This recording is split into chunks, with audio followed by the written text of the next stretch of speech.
Jobs are going away. Look at all the big employers. You got Facebook, Tesla, Indeed, whatever. They're firing people, laying them off, firing people. They're out. They're gone. No more jobs. When jobs go away, people go away. It's pretty simple. When people go away, less people are there to buy your house. When less people are there to buy your house, it's not going to sell for as much as you thought it was at one point. Okay? Population decreases, real estate prices go down. A bunch of things happened in the middle of that, but that's basically true.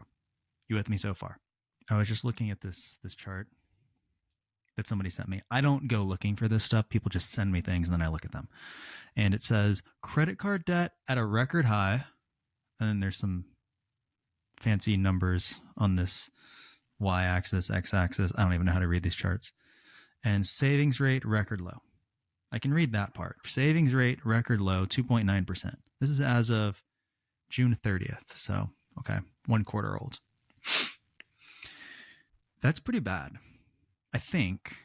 So if you look at the historical trend of savings rates, this is personal savings rates. How do you measure personal savings rate across the population? Really simple. You look at wages. We can track wages. And you look at spending. We can track spending. The difference is savings. That's it. 2.9% personal savings rate. As recently as 2019, the year before COVID, we're at a record high, floating about 8% for an entire year. That's pretty good if you think about it. It means every dollar that somebody made, they saved 8 cents. Across 300 million people in this country, that's pretty good. You had that across the entire population. Then you had COVID. What happened with COVID? Stimulus. So we saw savings rates go from 8%, record 8%, to quite literally over 30%, like overnight. I don't make the rules. That's just what happened. And then they stayed pretty high for a couple of years. Now they've been drifting down. They've been drifting down pretty aggressively. And for about the last 2 years, they've been kind of floating in this 3-4% savings rate as a population. Why is that interesting? Well, not only are we in this place where we have this record low savings rate for a generation at least, we're also in this place where the world is just way different than the world that I remember growing up in. I don't know about you. But when I grew up, for example, football just came back. Okay? So I can sit there and watch football games all day long. Sometimes I do. Sometimes I don't. But I can.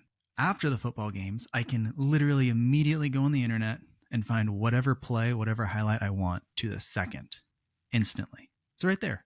It's in front of me. Instant gratification. Now, that's not really new.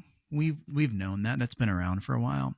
But think about the difference in mindset. Like when I was a kid, if I wanted to go see a highlight, if I wanted to go find a replay of something I really wanted to go see, I literally had to watch SportsCenter for an hour, or I had to watch the freaking game live and sit through 2 or 3 or 4 hours of other stuff to see the good parts. None of that's required anymore. We can just skip that.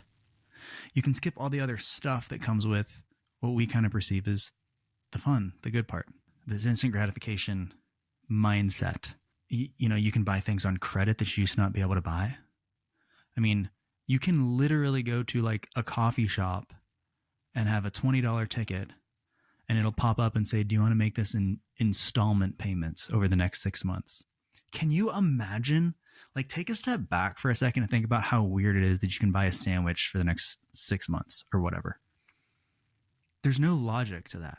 But the game has been set up so the system's there to be able to do it if we want to.